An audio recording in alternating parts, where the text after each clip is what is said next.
இப்போ நீங்க அதிமுக என்றைக்கு காங்கிரஸை ஆதரித்திருக்கிறது அப்படின்னு ஒரு கருத்தை நீங்க முன்வைச்சாலும் காங்கிரஸுக்கு எதிரான அணியில் வலுவான கருத்துக்களும் வலுவான பிரச்சாரங்களும் அதிகரித்துக் கொண்டே இருக்கிறது. அதுல ஒரு முக்கியமான பிரச்சாரமா வைகோ பிரச்சாரம் பார்க்கப்படுகிறது. இந்த தருணத்துல அவர் வைத்திருக்கக்கூடிய அநேக தீர்மானங்கள் காங்கிரஸ் கட்சிக்கும் மதுவிலக்கு வேணும் கேட்கிறாரு.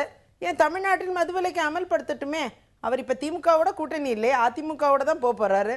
ஏன் அதிமுக அரசாங்கத்தையே வலியுறுத்தக்கூடாது? இவர் மதுவிலக்கை நீங்கள் தமிழகத்தில் அமல்படுத்துங்கள். முக்குக்கு மூலைக்கு மூலை டாஸ்மாக் கடையில இளைஞர்கள் அவதிப்பட்டு இன்றைக்கு தங்கள் வாழ்க்கையை இழந்து இறந்து கொண்டிருக்கிறார்கள், குடும்பங்கள் அழிக்கப்படுகிறது என்பதை வலிமையாக ஏன் அவர் கூறவில்லை? அந்த அளவில் அந்த தீர்மானத்தில் ஏன் வலுவு இல்லை அவருடைய தீர்மானத்தில்? இதை நான் கேட்கிறேன் அவரிடம். அந்த அளவில் இன்னைக்கு மாநில அரசிடம் வைக்க வேண்டிய பல்வேறு தீர்மானங்கள் இருக்கின்றது. இந்த தமிழகத்தில் தண்ணீரை சுத்திகரிக்கப்பட்ட தண்ணீர் எல்லோருக்கும் வழங்கப்பட வேண்டும் என்ற சூழ்நிலை இன்னைக்கு 10 ரூபா பாட்டிலா இன்ட்ரடியூஸ் பண்ணியிருக்காங்க குடிநீர்ன்ட்டு. இன்னைக்கு தமிழ்நாட்டு மக்களுக்கு இப்படிதான் கொடுக்க முடியுமா தண்ணியை? சுத்திகரிக்கப்பட்ட தண்ணீர் எல்லா வீடுகளுக்கும் சென்றடையாதா? ஏன் நாம் 10 ரூபா ஒரு லிட்டருக்கு 10 ரூபா கொடுத்து நாம ஏன் வாங்கணும்? அப்படிப்பட்ட ஒரு தீர்மானத்தை ஏன் வைகோ அவர்கள் வைக்கவில்லை? இது போல தமிழகத்தில் இருக்கக்கூடிய தமிழ்நாட்டு மக்களுக்கு, இந்த தமிழ்நாட்டில் இருக்கக்கூடிய தமிழ் மக்கள், இவர்களுக்காக ஏன் வைகோ குரல் கொடுக்கவில்லை? எங்கேயோ இருக்கக்கூடியவர்களுக்காக பேசுகிற இவர் இந்த தமிழ்நாட்டில் இருக்கக்கூடிய மக்களுக்காக பேசவே இல்லையே. என்னுடைய கேள்வி அதுதான். எந்த தீர்மானத்திலேயாவது அவர் அரசியல் சார்ந்த பாராளுமன்ற தேர்தலை நோக்கி செல்லக்கூடிய, தன்னுடைய கூட்டணி அமையக்கூடிய ரீதியில் தன்னுடைய ஆலோசனைகளையும் தன்னுடைய தீர்மானங்களையும் முன்வைக்கிறாரே தவிர இந்த தமிழ்நாட்டில் இருக்கக்கூடிய தமிழர்களுக்கு என்ன செய்ய வேண்டும் என்று அவர் ஆலோசிக்கவே இல்லை. இங்கே இருக்கக்கூடிய அகதிகள், இலங்கை அகதிகள், இலங்கை தமிழ் மக்கள் இங்கு அகதிகளாக தமிழ்நாட்டில் இருக்கிறார்கள். அவர்கள் சொல்லுன்னா துயரத்துக்கு ஆளாகி இருக்கிறார்கள்.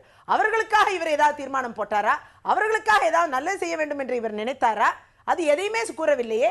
அந்த அளவில் இன்றைக்கு திரு வைகோ அவர்கள் வைக்க வேண்டிய தமிழ்நாட்டில் இருக்கக்கூடிய தமிழ் மக்களின் பிரச்சனைகளுக்காக ஒரு வார்த்தை கூட பேசவில்லை. அவருடைய தீர்மானங்கள்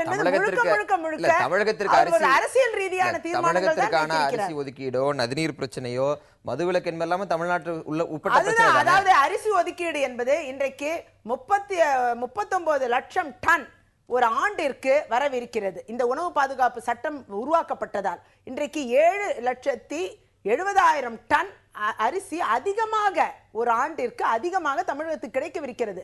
797 கோடி ரூபாய் தமிழகத்திற்கு ஒரு ஆண்டிற்கு லாபமாகிறது இந்த உணவு பாதுகாப்பு சட்டத்தின் வாயிலாக.